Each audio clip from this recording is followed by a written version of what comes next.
Welcome everyone. As always, we want to get this started a couple minutes early to make sure everybody gets settled and gets ready. If you've done your stretches, maybe a little calisthenics to get prepared for this. This is going to be a great discussion. I know it's a topic that's on a lot of dealership employees and owners' minds right now.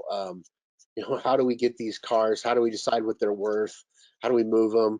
So I'm excited for this discussion. So give us 2 more minutes. We'll get started promptly on time and jump right into this topic of inventory management. Yeah, should be good. I didn't do any stretches. I'm just going to go with, went deep in the closet to pull out the old First Look coffee mug. Nice, vintage. We got the MDC today. And I went through the cupboards to find this. We have more wine glasses like that. I'm like, honey, we don't even drink wine. Where do we get all these wine glasses from? People come over to the house, open up the cupboard, and like, well, look at these guys, right? Yeah. These guys like their alcoholic beverages. The true test is the recycling bin. That's how you know. You walk by on garbage day and you look at the recycling bin. That's how you can see. There was a video going around about, I don't know if you saw it, a guy, he would take his dog for a walk in the morning and he was checking everybody's recycling bin. That's funny. I may or may not do that when I go for a run in the neighborhood. May or may not. Well, thank you, everyone. We want to start promptly on time, and I know people are going to continue to hop on as we go, but we want to make sure we take the optimal use of your time. We're going to be talking about inventory management today, some of the different facets that we need to be aware of, and how we can optimize and turn our cars on the lot. So before we jump in, this is a GoToWebinar broadcast. So on the right-hand side, you see a little control panel. And it's got these little gray bars with these triangles on the left-hand side. You can drop down from there. The one that I want to be focusing on that we want to make sure that we use is questions. We want to answer as many questions as we can as we go throughout this. And don't tell me you don't have any with what's going on with inventory right now. So feel free to answer to ask those questions. We'll get to as many of them as we can. In addition, this recording will be sent to anyone who registered for the broadcast. So if Tim or Mike are going through something a little quickly, you can always go back and revisit that. We're also going to post it on the community. I'd love to get some good discussions going around this concept of inventory management and kind of how to optimize this. So without further ado, let's jump in. We've got Tim, is it Scatellis? Is it pretty close? If you were from the old country. We say Scoutless here. Scoutless. Okay, you went to 2 syllables. And Mike Kavanaugh. Why don't you guys go ahead and introduce yourselves and kind of take over? I'll be monitoring the questions, and we'll go throughout this and see what we can do. Go ahead, Mike. All right, so I'm Mike Kavanaugh, the Executive Vice President at Max Digital. Been in the automotive industry most of my life, other than a short break in the Marine Corps. Grew up in the car business, was formerly the Chief Operating Officer of a 28-store dealership group before I joined Max. I've been a customer of Max, customer of our competition as well. Love the auto industry, excited to see how well so many of us are doing right now in the industry with the uncertainty and a lot of the craziness that's out there. We've got just some awesome dealers that are really doing a heck of a job right now. So excited to talk to a lot of you today. Yeah, so my name is Tim Scoutless. Pleasure to be here with our good buddy Bart and Mike. I am been with Max Digital and First Look for I'm in my 10th year right now. I started in the car business in 1994. I was that guy who worked for Enterprise Rent-A-Car and sold a bunch of rental cars back in the day. Got scooped up by a small startup in the late 90s called CarMax. Worked for them for about 10 years, and then I became a customer of First Look and Max with the Penske Automotive Group. But hey, I work with some of our largest customers and some of the largest automotive retail groups in the country. And I look forward to talking IMS with Mike and Bart. Well, let's jump in and kind of go through some of this. Once again, there's a presentation, and make sure you throw these questions in as we can get through this, and we'll take it the direction that they go. Yeah. So here's our contact information. I think, Mike, the best way we can do this is this. We'll have a conversation. I think if Bart, if you want to hop in, or if you think there's a relevant question, but we've got a couple of really good topics. If we go too fast, like you said, you can hit us up on email. There's our contact information. But here's what we plan to cover today. If I go into the chat rooms and the Facebook groups and LinkedIn conversations, all I hear about is how expensive it is to find inventory today, because we're short on new cars and we're short on used cars. So we're going to talk about some creative ways to identify and source inventory, okay, at your dealership without having to go to the auction. Obviously, some smart updates to your appraisal process is going to be real critical here, now, today, and in the future to be able to appraise cars effectively. And then we'll talk about CPO. There's without a doubt a big focus on certified pre-owned inventory at traditional dealers today, and how to make sure that we're optimizing that inventory for turn and gross, regardless of the system that you're using. And then obviously some key metrics. I know I've got a few. I know Mike has a few. And however, we'll talk about a couple different ways to put spin on. Does that sound about right? We think we have enough time to get through all that, Mike? I think we do. Okay, good. So 6 creative ways to source inventory, Mike. So what are you hearing out there now about getting inventory at a traditional dealer? What's it like? Anybody that's buying cars right now is probably hearing the same thing, seeing the same thing when they're at the auction. Again, you mentioned being on some of these Facebook groups or on LinkedIn, and you see the pictures that people are posting of how much above MMR they're having to pay for cars. The cars are going. So, values seem to be a little bit crazy right now, and cars are going for a lot of money. So we know we've got a bit of a log jam of all these different rental cars that are going to come through, and off lease vehicles that have been postponed being turned in right now that are getting ready to come through. But people need to find cars right now, and it's not easy to find good cars for the right money right now. If I see one more video on Facebook of a guy videoing his stock wave where a car is doing over NADA retail, I don't know, like how many of those have we seen?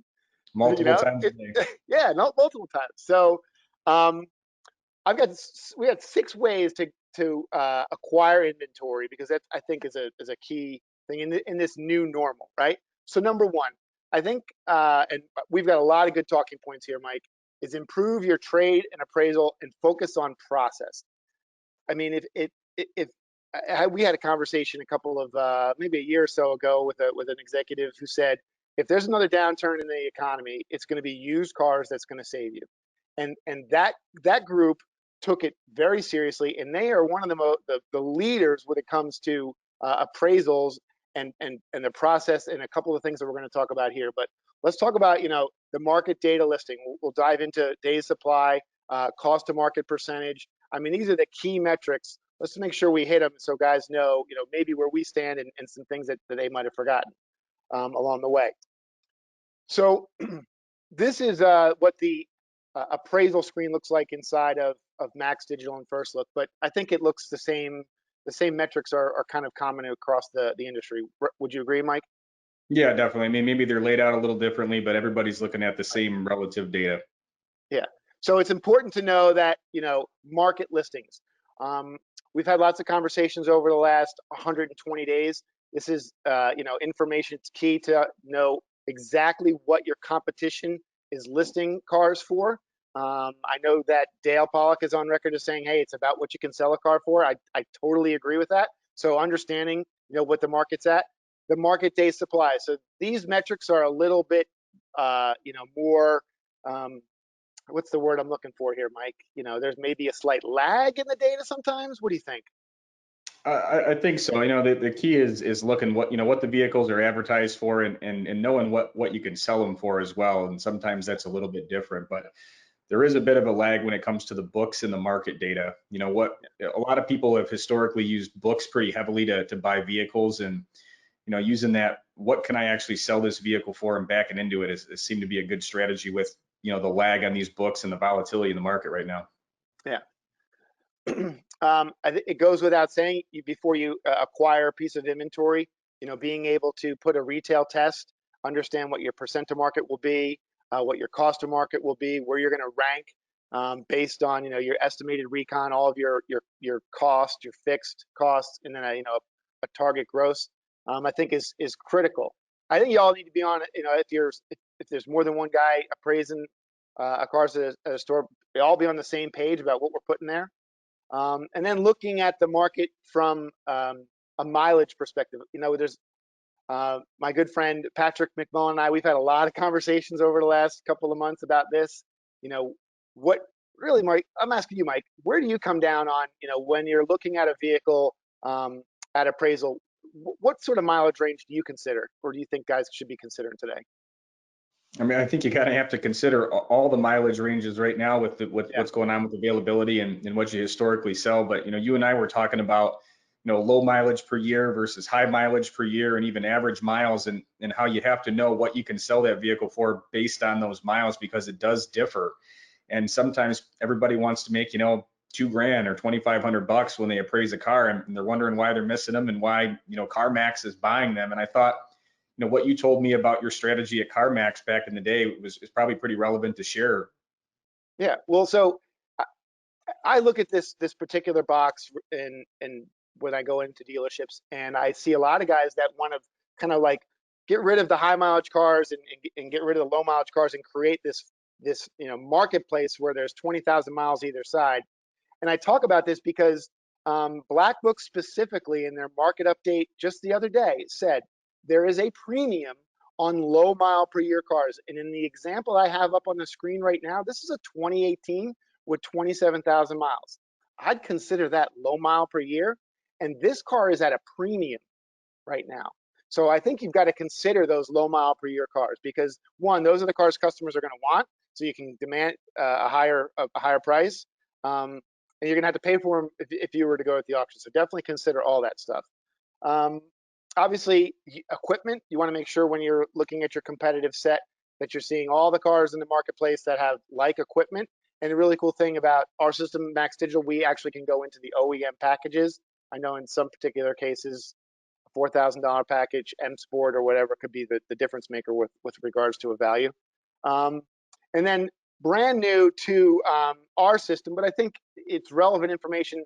I've seen guys across the internet always asking, hey, can I get a window sticker for that car? Because I really want to know what it's like. Well, we just launched this, was it, a couple of weeks ago, Mike? Yeah, 2-3 weeks ago. Where we have over 35 million window stickers available at no extra charge to all of our users. So if you were to go appraise this Challenger RT Plus, and you pulled up the window sticker, look at that look at that information, Mike. I mean, that's pretty good stuff, isn't it? Yeah, I mean, I think there's an extra good point here is right now with, the limited access to the auctions and the process change for some folks that aren't able to look at the vehicles in person right now. And if you've got a team of people, especially out buying cars, if the VIN to code isn't pulling out some of this information, you can make a big mistake sometimes on a car, and in both directions, right? Sometimes you can overbid a car, and a lot of times you can miss a car that is worth a lot more money. And this is an example. This one package here is a $3,000 package, but especially if you get into buying, luxury vehicles, that's where some of these add-ons that don't decode really come into play. Pickup trucks, a lot of times, you don't automatically decode that. Some things could be missed, especially there's a lot less employees at the auction. We know these condition reports are not as good. The photos are not as good. So if you don't have all of that data at your fingertips to make a good decision, you can miss some good buys too. Yeah. I mean, I've always thought that the OEM information at appraisal is the holy grail of the appraisal process. And I really think we're closer than ever to being able to just punch in the VIN and pull up all the information. I know there's a lot of guys and girls out there who are waiting for that. So I think this is good stuff. One of the things that I think also this will help is if you think about I go back to when I was doing this, think about the KBB. Somebody would bring in a KBB, right. Appraisal or here's what the KBB thinks is worth, and it's like $5,000 more, but they're double counting. So they would count an XLT F-150, and then it asks them, well, does it have power locks, power windows? Well, yeah. And they add that up and they double count. So having a window sticker would be able to say, look, customer, look at how much this is all standard. You've added it, but it comes in the standard package. So Maybe love maybe it. we'll help with that as well. Absolutely, using it as a closing tool. We're going to talk in a little bit about closing appraisals and building more value to hold growth. So I think it's good. I'm going to use that one, Bart. Thank you very much. So and then obviously I think there's a lot of arguably turmoil in the retail marketplace today. I think we've seen retail prices hold pretty strong since March 1st, but I think, based on, we talked a little bit about the supply and demand offers before we jumped on here or not, but we've introduced these market alerts. Mike, why don't you tell a little bit about the market alerts that we run? Yeah, I think, right now we're in a bit of a unique situation due to kind of some of the inefficiencies at the auctions right now, the lease returns being delayed coming back. We know there's a lot of rental cars that are going to come through, and that's going to affect different dealers differently. Some people don't touch rental cars. Some people find, a huge portion of their inventory from rental cars. But as a lot of vehicles come into the market, we are going to notice that, especially when they're coming from rentals and off-lease vehicles, we're going to have a lot of the same vehicles hit the market. And if you and your competition and a lot of folks in your same market tend to have the same vehicles at the same time, we all know the relation between, supply and demand. And if the market gets an oversupply of, Chevy Silverados or of, Dodge Challengers or whatever that may be, you're going to see the prices dip pretty quickly in some cases as people try to move that inventory. So, we've got some pricing alerts here that will alert in the system that let people know, when there's a likely price drop to occur. And this is something that we look at on a regular basis, on a very regular basis, to track some of the trends that are in the market right now. So it's an additional feature that's again at no charge, but it's a pretty cool data point to help you make good decisions. Yeah, I've had a lot of good feedback about it.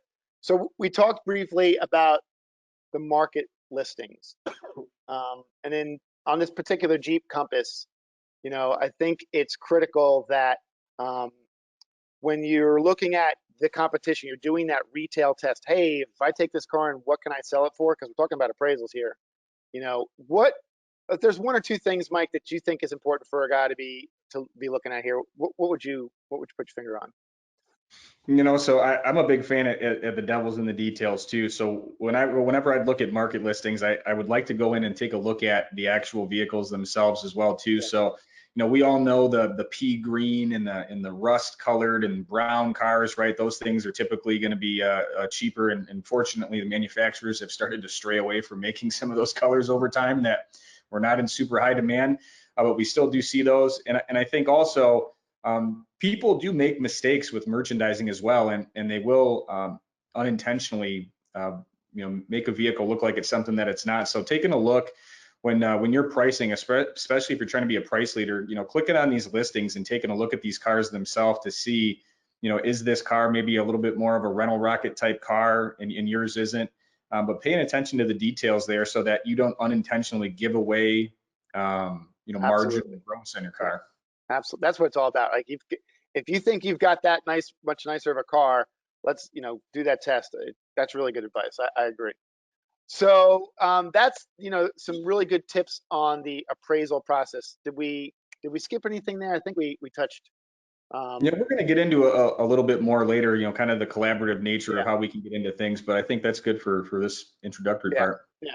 So we talked a little bit about the market data. One of the unique offerings, depending upon the system you're in, would be your recent sales data. So, truth be told, where I cut my teeth in the auto industry, that was all we had. And if you know what you can sell something for, forget what the book says or what the markets are doing. I mean, that's how you determine what you can pay for a vehicle. And I think so. If you have that information at your fingertips, you should absolutely be relying on that, right? Forget the books, forget everything else. And in this particular case, we're looking at a Jeep Compass. This is a good seller. If you're at a Jeep store, you probably can sell a Jeep better than you could sell a Prius, right? So having that information is critical in looking at it. Obviously, the books and the auction data, very, very popular. Anything to add here about books and auction data, Mike? No, but I do think, again, I'm a detail guy in particular. So if you click back for 1 second to that pop-up that was there, when you're looking at these vehicles, looking at the details here of the trim and of the color of that vehicle, even again, as we know, like certain cars just move a lot faster and a lot better than others. So paying attention to all the details there. And some of this stuff is like basic common sense stuff for a lot of guys who have been doing this for 20 years, but I'm sure we've got probably an audience of a variety of people. Some people that maybe have only been doing this for a year or two, and some people have been doing it for 25 years. So I always like to touch on some of this stuff. And again, just because you don't make a lot of money on a car doesn't mean it's a bad car to buy too. Is sometimes those cars, you make great money on the back end. You can turn them really quickly. They draw a lot of traffic in. You can bump somebody to another car from it too. So, if you understand your inventory, you understand what's moving, and you're not just the guy who's in the system, but you're aware of what's going on the showroom floor. You're aware of what's going on as well. You can really make good decisions here. Totally. Good. So that's the appraisal process. I mean, I think we could probably talk for an hour and a half on just the appraisal process, but let's talk about the second piece of the appraisal process, and that is, what I like to refer to as the under allowance, or the profit you deserve as a dealer if you're going to go out and appraise a customer's vehicle. We've asked dealers in the past, where does the majority of profit come from on your trades? And we've had this number as high as 15%, right, Mike? Yeah, it was surprising as this went down over time. Yeah. But a lot of folks used to say, I make a lot of my gross on under allowing on these trade-ins. And again, I think it was last year it was 15%. Now it's down to 5%. And I do believe that, from feedback that I get from a lot of folks right now is there's some automated tools out there that help, customers and dealers arrive at vehicles kind of appraisal value. They make the process a little bit less tense, I guess I could say. If this is truly an opportunity, and I'm never one to say, hey, take advantage of a customer or steal a car from a customer, but we all know what it takes to recondition a car. We all know the time, effort, energy, how many people have to touch one car before it's even ready for sale. So if there is, cosmetic issues with the car, if there's mechanical issues with the car, if there is something that you can use to help collaborate with the customer through the process, there's huge opportunities here. And just settling for what, a book says or a certain tool says the car is worth, it does make it a less tense conversation with the customer, but I do believe you can miss opportunity if that's just the one and only number that you settle at as well. So I think that contributes to this being a smaller percentage of opportunity with gross profit. Yeah. So regardless of the system that you guys subscribe to, they're all designed to, in my opinion, take the traditional, hey boss, here's the keys, car's out there, customer's sitting over here, I'm gonna get him a cup of coffee, to getting the customer involved, right, in the trade-in process, doing an effective turnover. We've learned that using technology into that process, adding technology to that process is building value and gross. And then obviously the delivery of that information. I can't tell you how many times, here you go, sir, we're at 10 grand. Thanks for coming in. Like, what's that about, right? So, getting involved is so key. And maybe tell folks a little bit about, Mike, what our system does, and maybe how that parallels to some other systems out there to help do that. Yeah, this is similar to some other systems that are out there, but I mean, the whole premise around this and why we designed it this way was based off of dealer feedback and some very successful dealers' feedback as well. But it was designed to help collaborate the process with the customer and have them rank their vehicle, help them rank their vehicle alongside one of the employees of the dealership. And this is all customizable information, but the example here would be, hey, rate your glass right on the vehicle. If it's a 10, it's all brand new. If it's, a 1, you've got, shattered windshield and you got in a car accident. But when you start to look at it with a customer and they say, well, there is a chip there, there's this and that. All right, so that's probably an 8. You go through the interior and you know what, their kid spilt baby food all over the back seat, or they had a dog in there and the thing kind of smells like a dog. They'll say, yeah, you know what, I probably should have cleaned it up before I brought it in. It's a 6. The electronics on the car, if they've got that radio knob that doesn't work or the air conditioning doesn't work in the car, there's different things that people will rank their vehicle on. And what we found time and time again, and this is used at dealers across the country right now in mass, and what we found is that on average, when dealers use this, they're taking in trades in some cases $500 back of where they would without using this tool. And we kind of do a test side by side to say, when you use the tool versus when you don't use the tool. And I can say, like anything else, it's an additional process, and it's no new process is easy to implement in a dealership. But the old saying goes that we've all heard for most of our careers: you make your money when you buy the car, not when you sell the car. And when there's not a lot of money to be made right now, when the margins are a little slimmer at the auctions, this is a great opportunity to find some gross, but you got to take the time to do it. You got to train your people properly to do it. And, it's not easy. It is simple though. So I think it's just a matter of, if I'm looking for ways to find new inventory, if I'm looking for ways to take an inventory better, it's a great way to do it with our tool or somebody else's.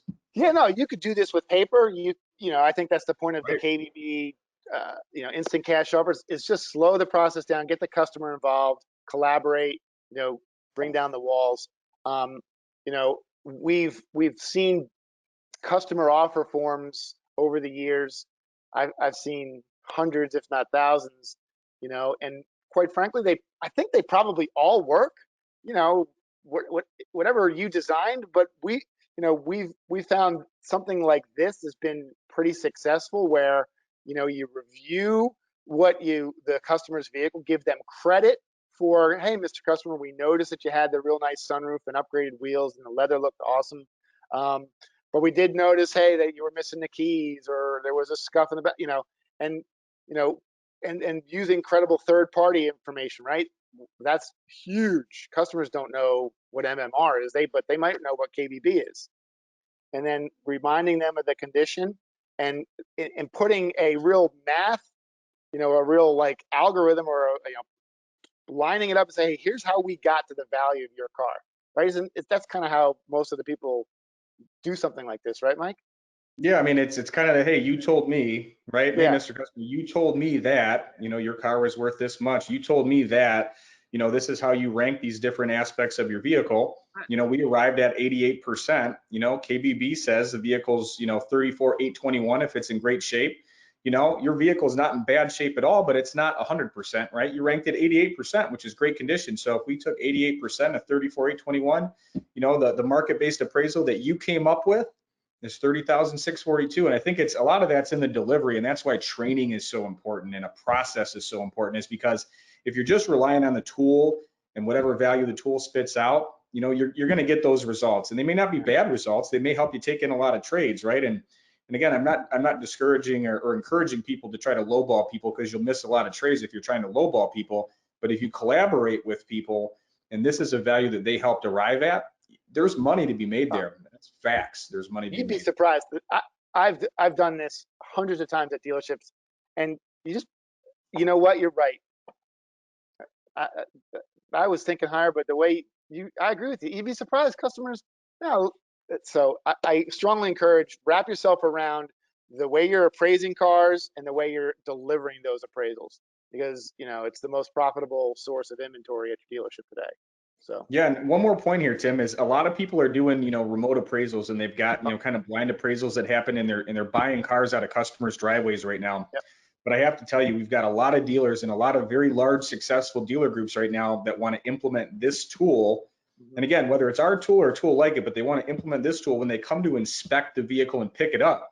Yep. Because it's one thing to give a kind of a sight unseen appraisal number on a car. It's another thing that when you get there, if it is banged up, you don't want to come there and then try to like pick the thing apart, but you want to go through and do an inspection with a customer. Just like, go back to your enterprise days, right? When somebody turns in a rental car, you walk around the car together and you say, look, everything looks right, everything. Oh, wait, you know what? This wasn't here when you took the vehicle out, right? Yeah. So it's a way to just help make sure that you're not making any costly mistakes too. Can we take a second? I don't want to get too far off of track with this, but when you're talking about this, we had a question come in. When you're talking about this market-based appraisal, you mentioned digital retailing. Is this something that you could give a customer to do in their driveway? Like if they're trying to get a number on a vehicle virtually, for them to kind of go, well, it does smell like a dog, and to kind of devalue their car before they get to this, or is this something you recommend that should be done in front of a person at the store? Yeah, that's a great question, Bart. So, we've experimented with different things and worked hand in hand with some pretty big dealer groups on some digital retail initiatives. And what we found is that when you try to get too into the weeds early on in the process with a customer before they've, really said, I want to buy this car, and asked, 25 different questions about the vehicle, how many sets of keys do you have, all of this and that. A lot of times people abandon that portion of the car, and it ends up, I don't want to say missing a sale, but sometimes that process is abandoned. So we found really at the point of I'm ready to buy this car, and I'm ready to trade in this car, or ready to sell somebody this car, because a lot of folks, we'll talk about this later, buying cars directly from customers is a huge opportunity. And when you can use this to again arrive at that fair value at kind of the final point of purchase, so to speak, purchase of the vehicle, this is when it's most effectively used. Yeah, agreed. So creative ways to source cars. So we talked about, I think, a traditional method, and we really dove deep. But I promised my friends that who would be on here that we talk about different ways to source inventory. And I thought, if you are not considering a We Buy program, if you didn't in the past, you have to now. Would you agree, Mike? I mean, without a doubt. Bart, I mean, it's just, look at the stats for Carvana and CarMax and how many yeah. cars they buy from consumers, right? And I think, you've got a much better opportunity as a local dealer to buy cars locally in your market than some of these folks do. But they allocate a marketing budget towards it. They've got a process that works really well. And if you could acquire 50% of your inventory from customers like some of those guys do, I think it would change the game for a lot of dealerships out there. Yeah. They are. They're more profitable, and 1 in 4 turns into a sale. I know I'm working with my mother to try and help her sell her RV, and she doesn't want anything to do with it. But I know that she would buy another one. She wants to sell hers first. So totally worth it to implement a We Buy program. And something I hear a lot is we do it, but do you compensate your salespeople? I mean, if you haven't in the past, I mean, this is a great investment in your inventory. I mean, you're already paying if you're at the auction, the sale fees are and transportation, right? I mean, I think $100 or whatever to a salesperson save you a ton. Yeah, I think the process behind this too is important, because I've rolled out We Buy programs before and put spiffs out there, or a dollar amount on every car for any employee that buys a car for us as well. But if it's not something that you follow up on a regular basis in a sales meeting, on a weekly meeting, and say, how many cars did you guys buy this week? Oh my God, Bill bought 3 cars Right. this. Like, you've got to celebrate it, you've got to track it, and it should be something that people are looking at as well. But if it's just, hey, we got to get a We Buy program out there. Let's put, the banner on our website that says We Buy Cars. Let's, one of our commercials this month, let's say We Buy Cars, just like We Be Sedibo. That was kind of a clever commercial by CarMax. Let's do something like that too. And if there's not a process behind it, not just a process that's rolled out, but that's like followed up on every week, you're not going to see the same success. And Tim, you work with, one dealer group in particular that I know of that just does probably a better job at this than anybody else I know. You beat me to it, right? These guys are phenomenal. If you'd like to get an idea of what a traditional dealer group is doing with buying cars, LutherBuysCars.com is a great example of a group that is had something in place, and quite frankly, I think they're set up to really succeed in the current environment. So Absolutely. Yeah. All right. So tip number 3 around creative sourcing. So I was with a very large Toyota store here in Eastern North Carolina I work with, and his name is George. And I said, George, what are you doing to get inventory? He said, man, I just walked my wholesale lot, and you would not believe the number of cars I pulled out that I could retail. I mean, what a great source of inventory, at your dealership. Considering inventory that you would typically wholesale, or maybe you kicked because of a high recon, or maybe a little older, didn't fit your typical retail model. The return on investment is phenomenal here with these lower priced cars. Now, there's some real gems in the back, in my opinion, and signs point to increased activity and interest online for lower priced inventory. I mean, we're hearing that all over the place. This will absolutely drive traffic to your dealership, both phone calls, emails, leads, and foot traffic. Would you agree, Mike? Yeah, I mean, one of the largest dealer groups in the country that has operations from the East Coast to the West Coast, you know, up and down every corner of the country. They say this is their most profitable inventory, and our data supports that as well, is their bargain inventory, so to speak. This inventory is their most profitable inventory by far. You know, this inventory does typically require a little bit more recon sometimes, but you need to be conservative on it. You know, you're not trying to make it a CPO car. And the other thing to think of too, and we haven't seen the repercussions of this yet because we've had kind of unemployment on steroids and some of these other programs that are propping people up that would otherwise be in a really hard spot. But, you know, pretty soon here, we're going to see some pretty damaged credit from people. And these vehicles make very good subprime vehicles for people as well. So, you know, that budget car, that car that you need to really own right to have a little bit extra spread in to make up for a big bank fee. So, you know, I know a lot of dealers years ago wanted nothing to do with this car, and more have said we're going to hold on to it. But there's still quite a few folks that kind of ignore this inventory. And, you know, the thing that I always like to keep in mind when I was in their shoes was, you know, if I wholesale this car, somebody else is going to buy it at the auction and retail. Totally. Why not me? Yeah. So go get your wholesale list and pull out a car. All right. That's your action item of this call today. All right. Number 4, loaner cars. Then I said to my buddy George, I said, George, okay, but you know, you can't live off selling, you know, your wholesale cars. What else you guys like? Oh, he's like, I've had the largest loaner car fleet. You know, I didn't know what to do with it. You know, service is slow. He's like, so I'm pulling a bunch of loaner cars. I mean, what a great idea. I'm, you know, so glad he was in that position. You know, so do you have loaner cars available to pull right now? You know, long term, is this something you probably want to consider as a way to feed that, you know, that used car beast? I don't think it's too late to get into that game. We're going to be looking at used car success, I think, for the next 1.5 to 2 years. So, you know, there's just so many reasons why the loaner car program works. Would you agree, Mike? Yeah, I mean, I hate to do any more damage to the rental car industry right now, but I know a lot of dealers that rent cars for customers for their loaner cars.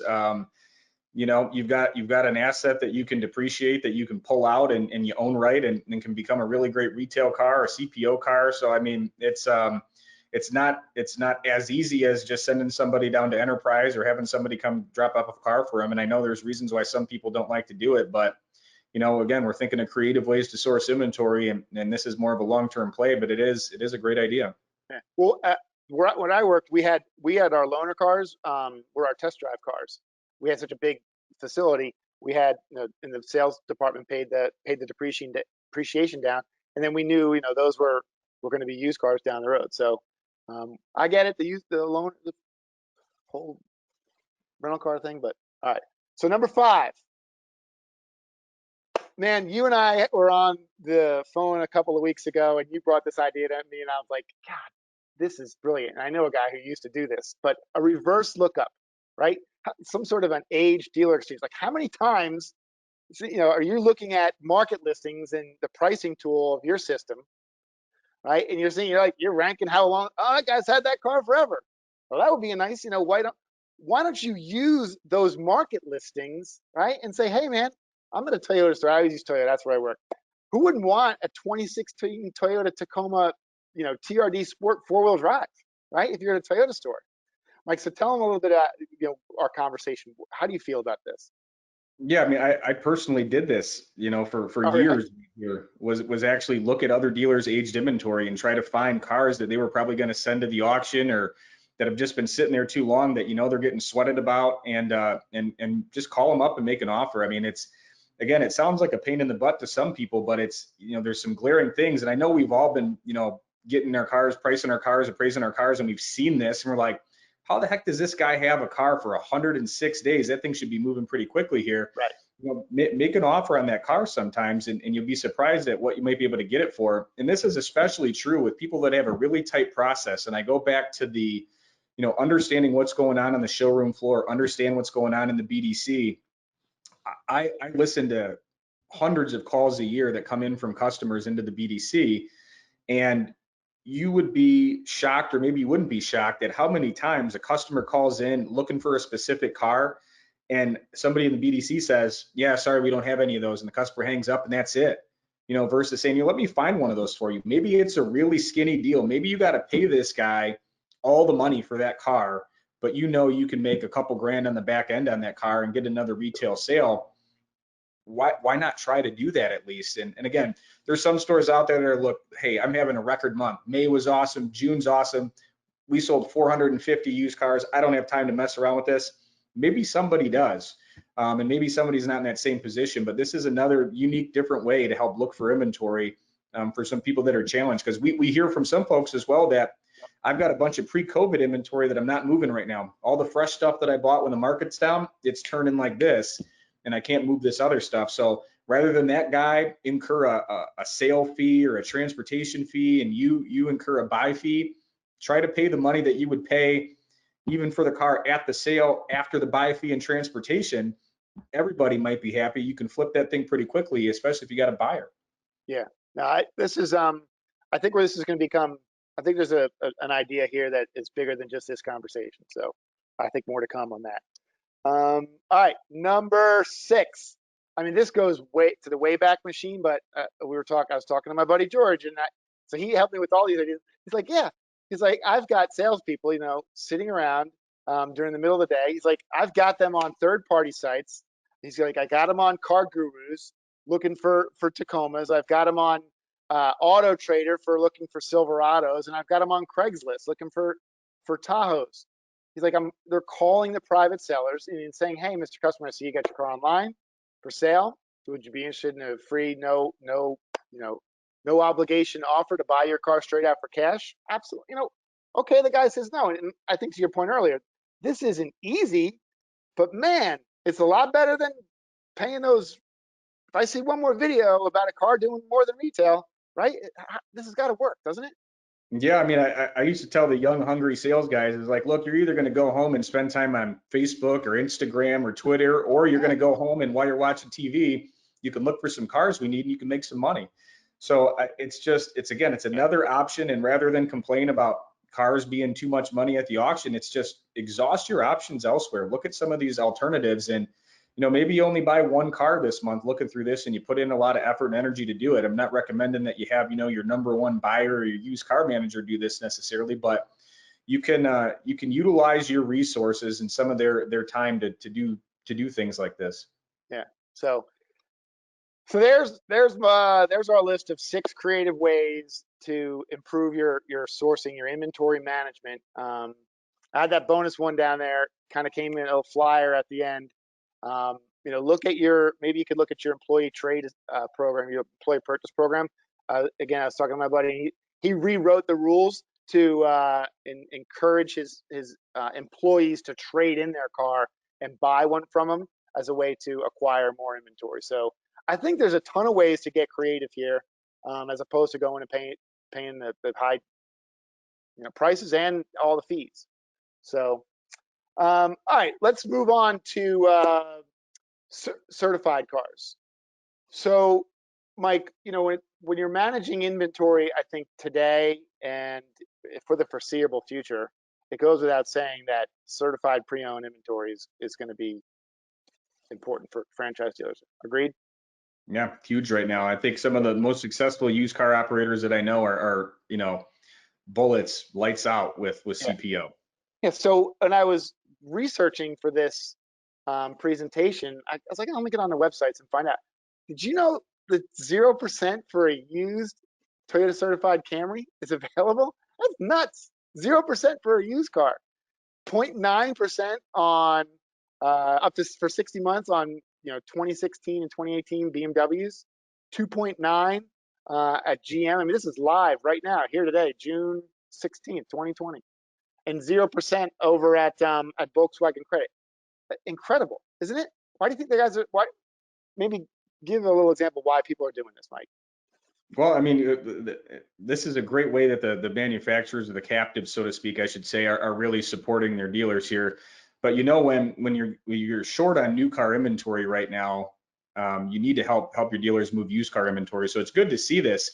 This was kind of one of the things early on when we entered in COVID that we said, hopefully this happens to help people move stuff with these factories being shut down. And And thankfully, many manufacturers or captives in this case, I should say, really did go this direction, and they're helping their dealers move certified cars this way as well. So Yeah. happy to see Shout it. out to our good buddy, Jason Rice over at Lot Pop. I got to give him credit. He was probably one of the first to raise his hand and say, get ready for certified. Yep. So if you are a franchise dealer and you're online, and I even know some franchise dealers who offer their own certification, like a dealer certification program. But I mean, here's why you need to be involved.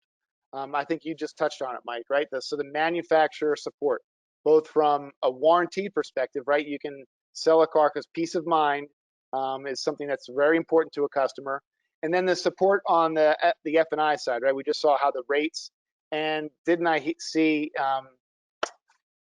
there was a post, the negative equity that's being carried on loans today is record highs.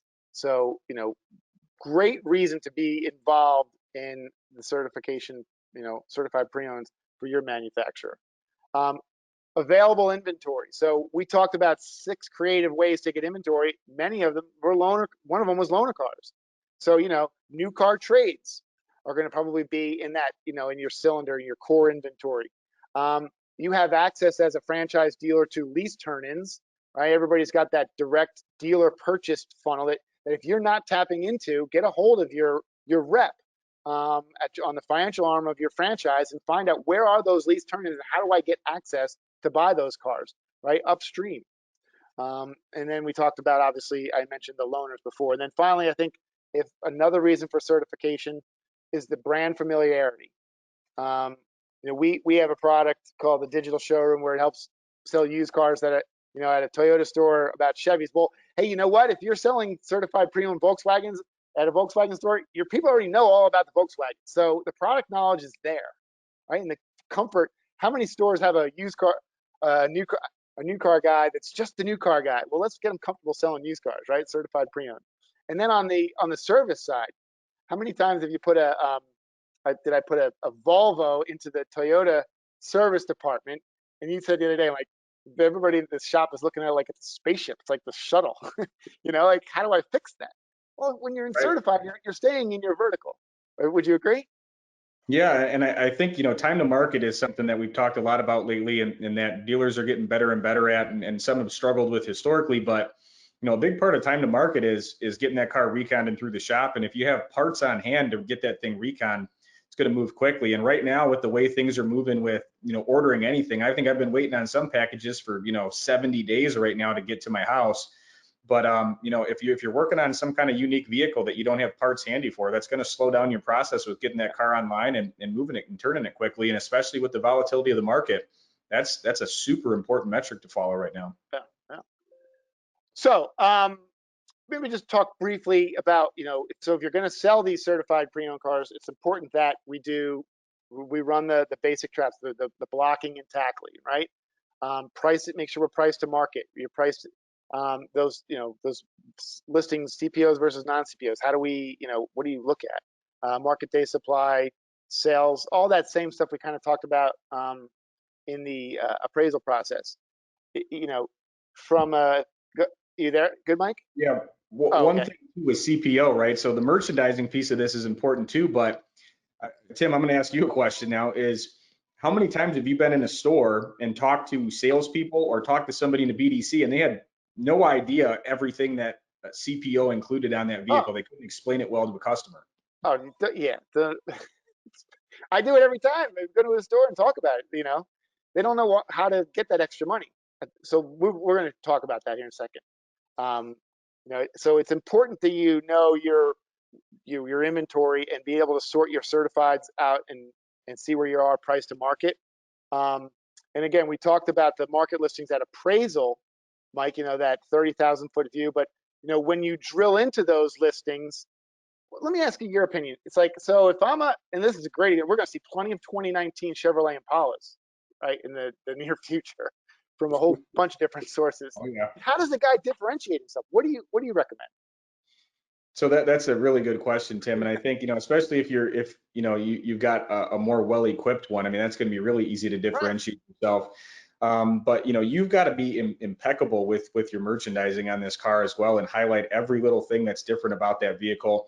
I've seen some dealers do things, and it depends on your market, right? So I've spent a lot of time in some different markets, from Michigan down to Florida and as far west as New Mexico. But when you've got some of these rental rocket cars, some of these a little bit less expensive cars that could be flooding the market like this, doing things like there's a special way you can paint the rims black. There's like different things that you can do to make them look unique when people are shopping online to make that car stand out. But you gotta look at it and say, if I've got a red Chevy Impala and I'm looking online and there's 10 other red Chevy Impalas, I've got to either be the absolute price leader, or I've got to do something to differentiate it to help maintain a little gross, or that thing's going to sit and get dusty. Yep. I bring up this screen specifically because I know that users, guys in the trenches, if they've got a certified car, they're going to flip up and only look at certified cars in their market listings and create this false sense of a market that really, if you look at it, if I'm selling a certified Impala, there's plenty of guys out there going to be trying to sell Impalas this summer and this fall. So you've got to look at that entire market. Yeah, and I think that's a great point. Make yourself, if your car isn't different, if all you're selling is a little bit of a warranty, maybe you could do something different. So, obviously market day supply, sales information, we've talked about that information above. But let's talk about the merchandising, because I think that is really where the devil's in the details. You said that a couple times. Time to market is so critical. People are not coming to the dealership. It's now, if it's not online, it's definitely not for sale.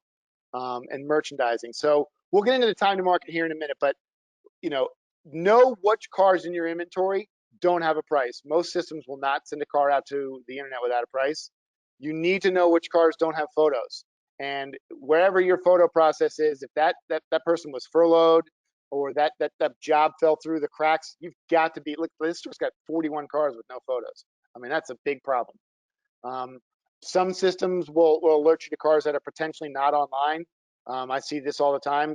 Their computers, they break, right? So we've got to be monitoring that. And then obviously there's the little things that when the cars are online, that you could be doing to tweak or optimize those things, like making sure that all the packages are accounted for in the vehicles, all the equipment, you've booked out the cars correctly to reward you get credit for that information. And then some stores have use test photos. So where's that? Do I have cars that aren't meeting the photo threshold? All sorts of things. Any thoughts here, Mike? I know you're big on the merchandising piece. Man, I go back into this inspect what you inspect kind of mentality here. And even as the COO of a pretty good sized group, I would spend a lot of time looking at our websites and actually looking at the pictures myself. And just like when I tell my little boy to go clean his room, and sometimes I'll find a bunch of clothes shoved underneath the bed. When you tell people they've got to get a certain number of photos on a vehicle and on every vehicle, you got to make sure they're quality photos too. And there's no system out there that says you've got 38 quality photos. You've got to look at them and say, and sometimes what, the car is facing the opposite way of every other car on your website, and it looks weird. And sometimes it's zoomed in too much. Sometimes the first photo is a photo of the back of the vehicle and not the right photo. So it's just take the time to inspect it, or you're going to end up with a result that you don't want. The other thing with this is that oftentimes we look at the metrics only. We look at the top level metrics only of, did the car make it online with photos, but your description sucks, right? You don't have the right information in there. Yeah. And what a lot of people don't know, when you're looking at some of these third-party sites that rank your car fair deal, good deal, and great deal, that doesn't just come off of your year, make, model, trim, and price. That comes off of data that's included in your vehicle descriptions. They scrape that data to help find out what packages and options are on this car, because as we all know, basic VIN decoding is not that good. So they know that. So sometimes when you think I made a great buy and this thing's showing up as a fair deal and you're mad at that company, take a look back at your listing and make sure that your car is actually properly merchandised, because it can put you paint you in a negative light. Yeah, I mean, factory packages. I mean, the manufacturers spend millions of dollars a year creating these fancy names. If you can incorporate that, you want to get credit for it, both in your ad and for all different search reasons.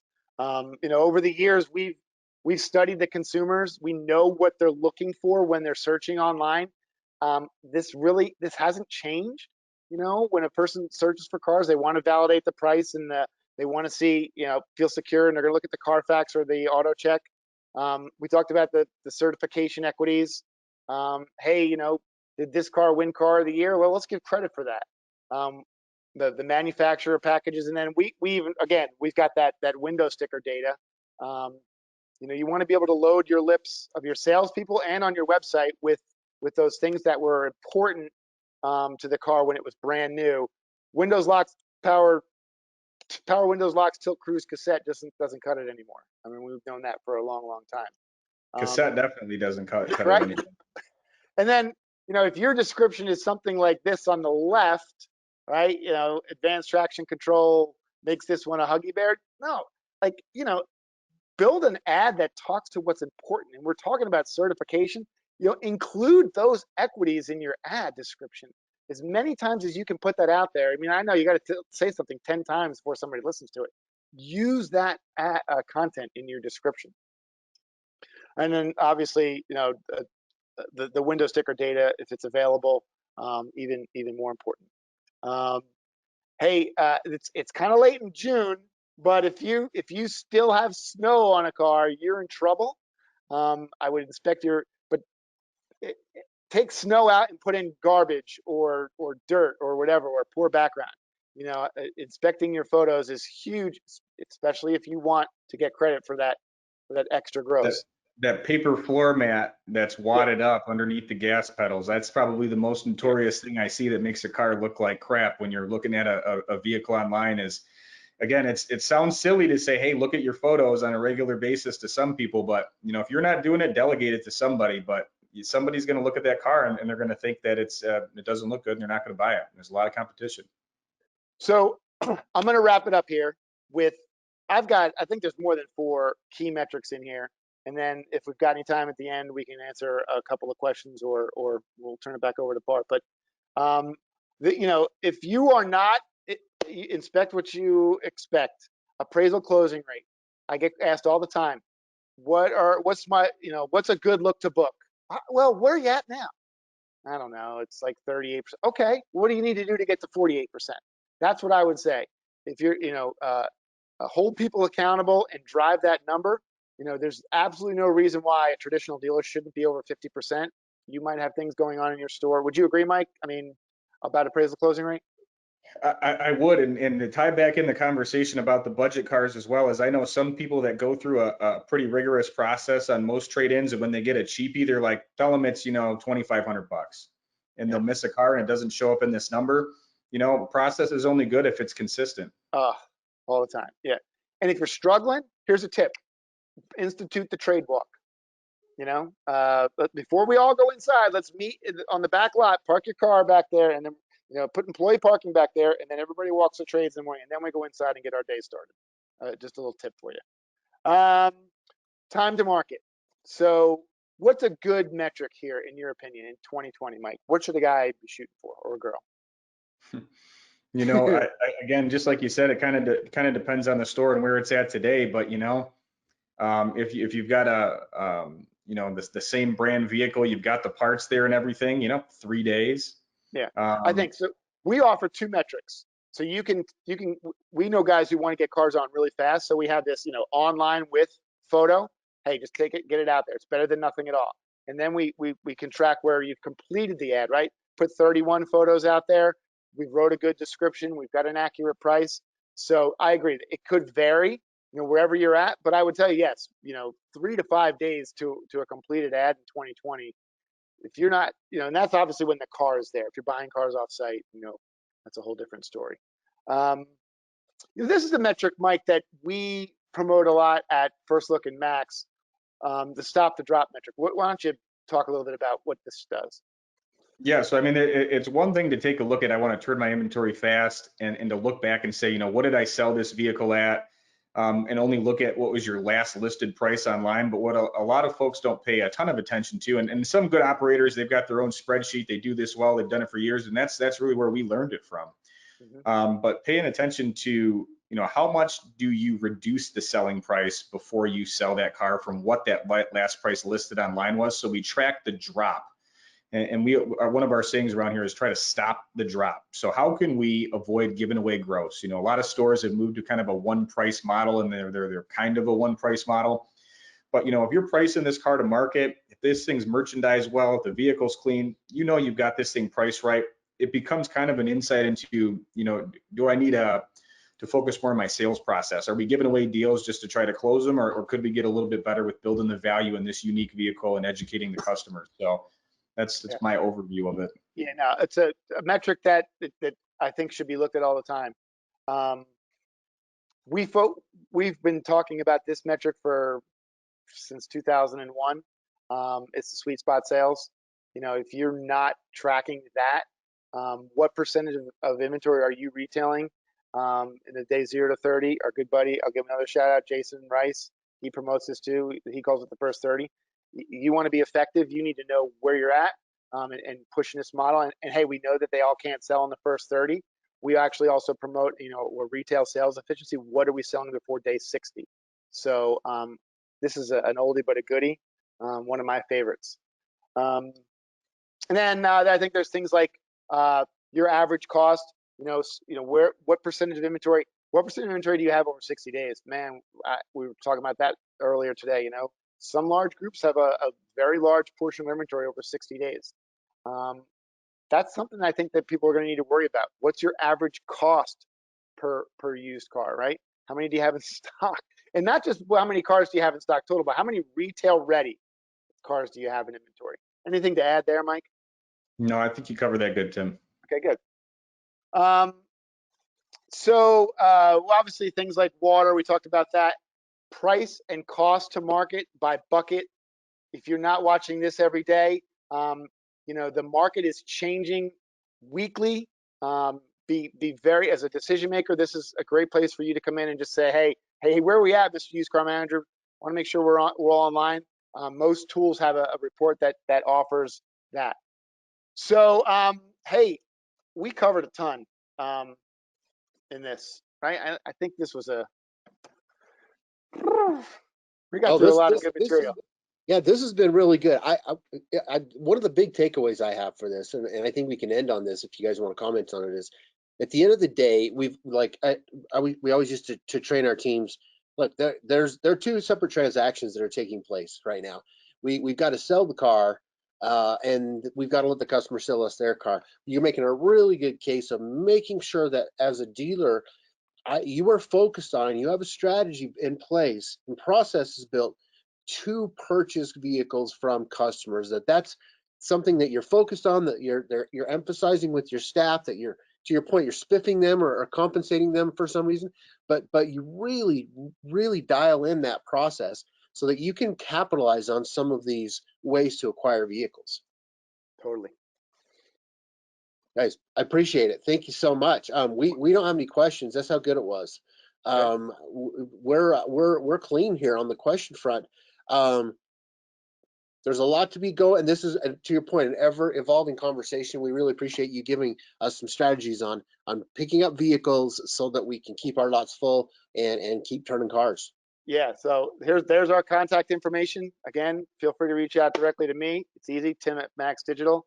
We probably should get Mike a new email address that's a lot just as cool as mine, but Mike, someday.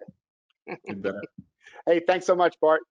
Hey, thank you guys. We appreciate it. And everyone, thanks for joining us on this webinar. Look forward to seeing the broadcast shortly in your inbox. Go back through these, get them down, get them solid, and make sure that you're optimizing your inventory and getting some more vehicles in. So thank you guys. Thanks, guys. See you later.